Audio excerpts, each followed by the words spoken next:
سلامونه ملګرو، پښتو اردو استاد نن در سره دا شپږ توري په توجه واورئ او زده یې کړئ.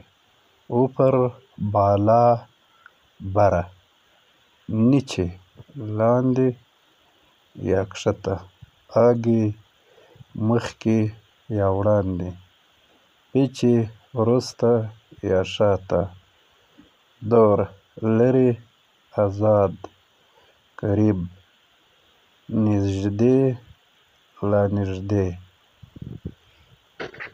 دا توري په توجه واورئ. اوپر، بره، نیچې، لاندې، اگې، مخکې، پیچې، وروسته، دور، لرې، قریب، نږدې، قریب. دا قریب لفظ په پښتو کې هم عام دی. کله چې څوک وایي نږدې راشه یا نږدې دی یا قریب دی، نو دا درس